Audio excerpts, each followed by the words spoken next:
नमस्कार दोस्तों, स्वागत है आप सभी का आपके अपने YouTube चैनल अपनी क्लास में। दोस्तों, आज मैं आपको बिहार बोर्ड 2021 मैट्रिक में इंग्लिश के 50 मोस्ट ऑब्जेक्टिव प्रश्न बताऊंगा।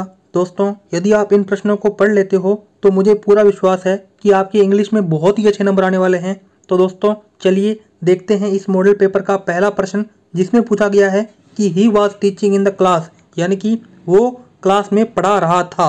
तो दोस्तों, आपको पता है कि पढ़ा रहा था यानी कि मैं पास्ट की बात कर रहा हूं, और रहा था, रही थी या रहे थे, इसका मतलब कंटिन्यूस की बात कर रहा हूं। तो दोस्तों, यहाँ पे होगा बी ऑप्शन करेक्ट, यानी कि पास्ट कंटिन्यू टेंस या पास्ट इम्परफेक्ट टेंस।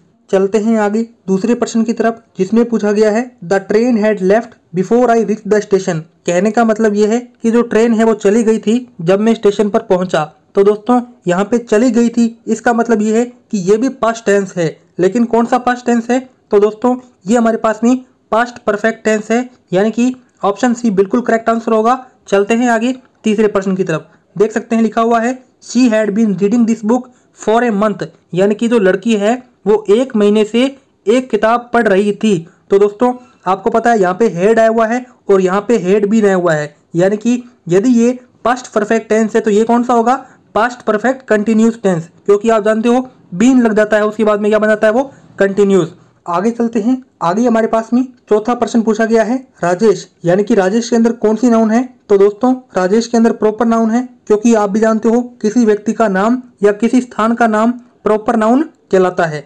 आगे देख सकते हैं पांचवा प्रश्न पूछा गया है कि आर्मी के अंदर आपके पास में कौन सा नाउन है? तो दोस्तों, आप सब जानते हो कि आर्मी के अंदर बहुत सारे सेना के जवान होते हैं, यानी कि सेना के जवानों का कलेक्शन होता है, इसलिए आर्मी के अंदर कलेक्टिव नाउन है। आगे छठा प्रश्न पूछा गया है गोल्ड। तो दोस्तों, आप जानते हो सोना क्या है? एक मेटेरियल है। तो दोस्तों, सोना का क्या होगा? Material noun. आगे हमारे पास में देख सकते हैं सातवां प्रश्न पूछा गया है क्लास।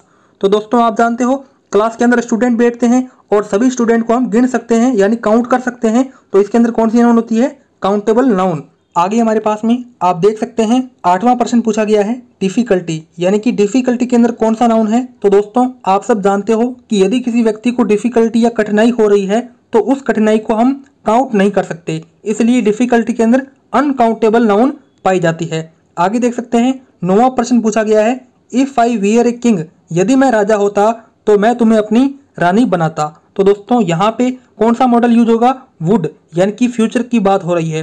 दोस्तों, आपको पता होगा कि मॉडल के अंदर मस्ट होता है, तो वो जब कोई जरूरी काम करना हो तो मस्ट लगाया जाता है, और कोई संभावना जताई जाए तो मे लगाया जाता है, और कोई सलाह दी जाए तो शुड लगाया जाता है। आगे चलते हैं। डाउट नट पर होगा अब आपके सभी maths, chemistry, physics, biology doubts का सफाया। बस अपने क्वेश्चन की फोटो खींचो, उसे क्रॉप करो और उसे सबमिट करो। तुरंत ही 3 सेकंड के अंदर वीडियो सॉल्यूशन पाओ। क्लास 6 to 12 से लेके NEET, IIT, JEE mains, advance के लेवल तक तो आज ही डाउनलोड करें। हमारे पास में 10वां प्रश्न पूछा गया है गॉड ब्लेस यू। तो दोस्तों, 10वें के अंदर क्या आएगा? यानी कि मे। क्या आएगा? May God bless you. ठीक है दोस्तों, आगे चलते हैं। हमारे पास में 11वां प्रश्न पूछा गया है इट रेन टुनाइट, यानी कि यहाँ पे संभावना जताई जा रही है। मैंने आपको कहा था संभावना जताई जाए तब माइट का प्रयोग होता है। आगे 12वां प्रश्न पूछा गया है who knows the next lesson? Anil. ठीक है दोस्तों, यानी कि अगला लेसन कौन जानता है? अनिल। इसके बाद में क्या आएगा दोस्तों? डज। क्या आएगा दोस्तों? डज। आगे चलते हैं। हमारे पास में 13वां प्रश्न पूछा गया है मोब। दोस्तों, मोब का मतलब क्या होता है? भीड़। क्या होता है दोस्तों? आपको बता दूं, मोब का मतलब होता है भीड़। तो दोस्तों, भीड़ के अंदर बहुत सारे आदमी होंगे, यानी कि आदमियों का कलेक्शन होगा, इसलिए मोब के अंदर क्या आएगा? Collective noun. आगे चलते हैं। हमारे पास में 14वां प्रश्न पूछा गया है माइन। तो दोस्तों, माइन के अंदर क्या आएगा? पॉसेसिव प्रोनाउन आएगा। आगे देख सकते हैं 15वां प्रश्न पूछा गया है ही नॉट हैव डन इट, यानी कि उसने अभी तक ये नहीं किया। तो दोस्तों, 15वें का क्या होगा? मे। क्या होगा दोस्तों? मे। आगे चलते हैं। हमारे पास में 16वां प्रश्न पूछा गया है मच। तो दोस्तों, 16वें का करेक्ट आंसर क्या होगा? Adverb of quantity. क्या होगा दोस्तों? Adverb of quantity. आगे 17वां प्रश्न पूछा गया है ओल्ड। तो दोस्तों, ओल्ड का मतलब क्या है? Descriptive adjective. क्या है दोस्तों? Descriptive adjective. आगे 18वां प्रश्न पूछा गया है मदर। तो दोस्तों, मदर का करेक्ट आंसर क्या होगा? Famine gender. दोस्तों, आप जानते हो कि फीमाइन का मतलब फीमेल। दोस्तों, फीमाइन का मतलब क्या है? फीमेल। और फीमेल किसे कहते हैं? मदर। मदर यानी महिला।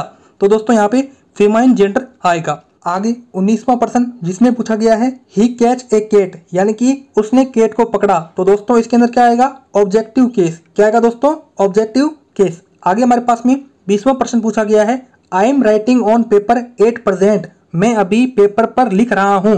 तो दोस्तों लिख रहा हूं, रही हूं या रहे हूं तो क्या आएगा? यानी कि बात कर रहे हैं हम प्रेजेंट कंटिन्यूस टेंस की। किसकी कर रहे हैं? प्रेजेंट कंटिन्यूस टेंस की या प्रेजेंट इम्परफेक्ट टेंस की। बात बराबर है दोस्तों, तो यहाँ पे बी ऑप्शन बिल्कुल करेक्ट होगा। चलते हैं आगे। हमारे पास में आगे 21वां प्रश्न पूछा गया है इट रेन टुडे, यानी कि इट रेन टुडे या इट रेन टुनाइट, दोनों बात सेम ही है। तो दोस्तों यहाँ पे हम अंदाजा लगा रहे हैं, संभावना जता रहे हैं, तो यहाँ पे माइट का उपयोग होगा, यानी कि बी बिल्कुल यहाँ पे करेक्ट आंसर होगा। चलते हैं आगे 22वें प्रश्न की तरफ। टुडे, तो टुडे के अंदर क्या है? 22वें का करेक्ट आंसर क्या होगा? Adverb of time. हम टाइम की बात कर रहे हैं, यहाँ पे प्लेस दिया हुआ है, नंबर दिया हुआ है, तो इनकी हम बात नहीं कर रहे, हम टाइम की बात कर रहे हैं टुडे की। आगे देख सकते हैं 23वां प्रश्न पूछा गया है मच। तो दोस्तों मच का करेक्ट आंसर क्या होगा? क्वांटिटी, यानी कि हाउ मच यानी कितना है, तो हम क्वांटिटी की बात कर रहे हैं दोस्तों। आगे चलते हैं। हमारे पास में 24वां प्रश्न है बेडली। तो दोस्तों बेडली का करेक्ट आंसर क्या होगा? हमारे पास में बेडली का होगा एडवर्ब ऑफ मैनर। आगे हमारे पास में यहाँ पे 25वां प्रश्न पूछा गया है इनसाइड। तो दोस्तों 25वें का करेक्ट आंसर क्या होगा? एडवर्ब ऑफ प्लेस, यानी कि इनसाइड अंदर की ओर। तो यहाँ पे एक प्लेस है उसकी हम बात कर रहे हैं, तो correct answer option number B होगा, एडवर्ब ऑफ प्लेस। आगे चलते हैं 26वें प्रश्न की तरफ। पूछा गया है the main character in the play which the author सा वाज एन कॉर्न मर्चेंट। तो दोस्तों करेक्ट आंसर क्या होगा इसका? ऑप्शन नंबर ए, यानी कि एल्डरली। आगे हमारे पास में देख सकते हैं 27वां प्रश्न पूछा गया है the author admits that quick travel does not give the traveller the real of travel. तो दोस्तों 27वें का करेक्ट आंसर क्या होगा? ऑप्शन नंबर बी, यानी कि प्लेजर। चलते हैं आगे। हमारे पास में 28वां प्रश्न पूछा गया है slow thinkers have a disadvantage when it's come to earning a. तो दोस्तों 28वें का करेक्ट आंसर क्या होगा? Option number C. क्या होगा दोस्तों? सी। यहाँ पे क्या आएगा? लिविंग। क्या आएगा दोस्तों? लिविंग। आगे चलते हैं 29वें प्रश्न की तरफ, जिसमें पूछा गया है in this lesson the author compares Indian films with films. जो ऑथर लेखक है वो इंडियन फिल्म्स का जो कंपैरिजन है वो किससे करता है? वेस्टर्न फिल्म से करता है, यानी कि जो पश्चिमी फिल्में हैं उनसे करता है। आगे 30वां प्रश्न पूछा गया है the cinema in various measures the function of poetry music painting drama architecture and host of other arts major and minor. तो यहाँ पे 30वें का करेक्ट आंसर क्या होगा? Option number A. आगे चलते हैं। आगे हमारे पास में 31वां प्रश्न पूछा गया है the old women was enough to know she could not help the young people, यानी कि जो बूढ़ी महिला है वो जानती है कि वो जो नौजवान लोग हैं उसकी वो हेल्प नहीं कर सकती। तो दोस्तों यानी कि जानती है, यानी कि वो इंटेलिजेंट है, तो यहाँ पे क्या आएगा? इंटेलिजेंट। आगे 32वां प्रश्न पूछा गया है the sadness of the slaves made them sit with their bent.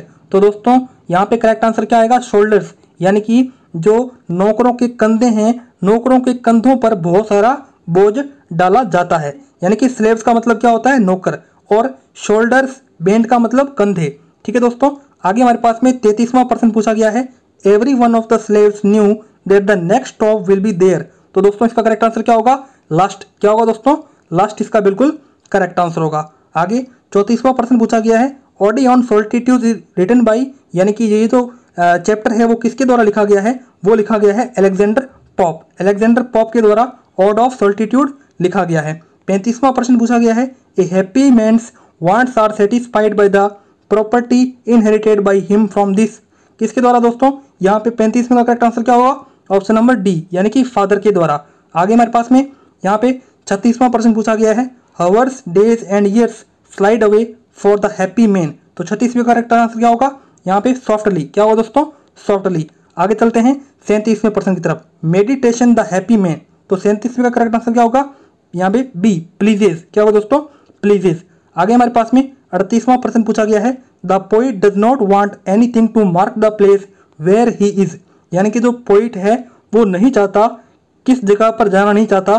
तो दोस्तों 38वें का करेक्ट आंसर क्या होगा? ऑप्शन नंबर ए, यानी कि बुरीड। आगे चलते हैं। हमारे पास में 39वां प्रश्न पूछा गया है in this poem the poet talks about the difficult life on the porters in the, यानी कि जो पोइट है वो किसकी लाइफ को डिफिकल्ट मानता है? तो 39वें का करेक्ट आंसर क्या होगा? ऑप्शन नंबर डी, यानी कि जो पहाड़ों पर लोग रहते हैं या जो पहाड़ी इलाका है वहां पर लाइफ बहुत डिफिकल्ट होती है। आगे 40वां प्रश्न पूछा गया है the porter was going up a, तो 40वें का करेक्ट आंसर क्या होगा? ऑप्शन नंबर सी यानी कि क्लिफ।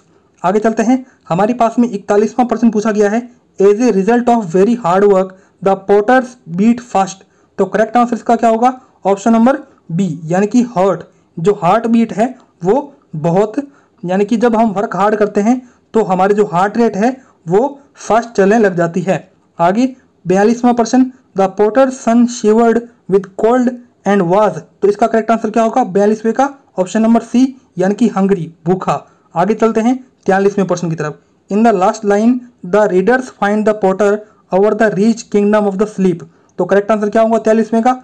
यहाँ पे करेक्ट आंसर होगा ऑप्शन नंबर ए यानी कि रिगनिंग। क्या होगा दोस्तों? रिगनिंग। आगे 44वां प्रश्न mister Gessler was a boot maker, तो करेक्ट आंसर क्या होगा दोस्तों 44वें का? 44वें का होगा ऑप्शन नंबर बी यानी कि जर्मन। आगे चलते हैं 45वें प्रश्न की तरफ। पूछा गया है for mister Gessler boot making was a an, तो दोस्तों मिस्टर गेस्लर के लिए जो बूट मेकिंग है वो क्या थी? तो दोस्तों इसका क्या होगा 45वें का करेक्ट आंसर? वो होगा ऑप्शन नंबर ए यानी कि आर्ट, कला थी वो दोस्तों।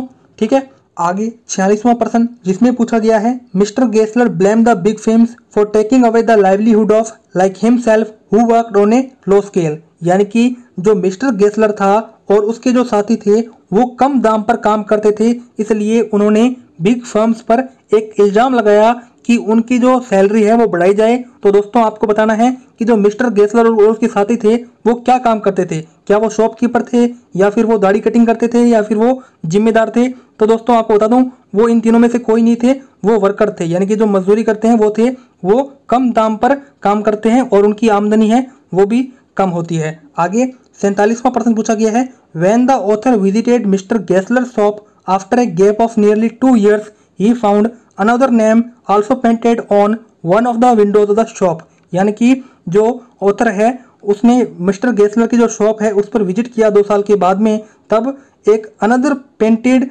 प्रिंटिंग की हुई थी विंडो पर। तो दोस्तों वो कौन था? तो दोस्तों आपको बता दूं करेक्ट आंसर क्या होगा? ऑप्शन नंबर ए वो था बूट मेकर। आगे 48वां प्रश्न जिसमें पूछा गया है the young man admitted that mister Gessler was the best boot maker in, यानी कि जो मिस्टर गेस्लर के पास में बूट मेकर आया था वो कहाँ का रहने वाला था? तो दोस्तों वो लंदन का रहने वाला था। आगे हमारे पास में 49वां प्रश्न पूछा गया है it has been raining for a week, यानी कि यहाँ पर वर्षा हो चुकी है 1 सप्ताह से, यानी कि वर्षा हो चुकी है इसका मतलब प्रेजेंट परफेक्ट टेंस, लेकिन यहाँ पे टाइम भी बता दिया है, इसका मतलब ये क्या करेक्ट आंसर होगा? Present perfect continuous tense. आप जानते हो कि समय बता दिया जाए तब वो कंटिन्यूस हो जाता है, तो इसका करेक्ट आंसर क्या होगा? ऑप्शन नंबर डी 50वां अंतिम प्रश्न ही वेंट होम, तो दोस्तों इसका करेक्ट आंसर क्या होगा? Past indefinite tense. तो दोस्तों आप जानते हो कि यहाँ पे कोई भी वर्ब नहीं लगाई गई है, आप जानते हो कि एक ऐसा टेंस है पास्ट इंडिफिनिट टेंस जिसके अंदर डिड आता है लेकिन वो लगता नहीं है। तो इस प्रकार से मैंने आपको इस वीडियो में बिहार बोर्ड कक्षा 10वीं इंग्लिश के वेरी मोस्ट इंपॉर्टेंट प्रश्न बताए। दोस्तों मुझे पूरी आशा है और पूरी उम्मीद है कि आपको ये प्रश्न आपके पेपर में जरूर देखने को मिलेंगे, इसलिए आप इस वीडियो को दोबारा देख लीजिए और इन प्रश्नों का अध्ययन कर लीजिए। यदि आपको यह वीडियो पसंद आई हो तो इस वीडियो को लाइक कीजिए, चैनल को सब्सक्राइब कीजिए। मिलते हैं नेक्स्ट वीडियो में, तब तक के लिए जय हिंद जय भारत।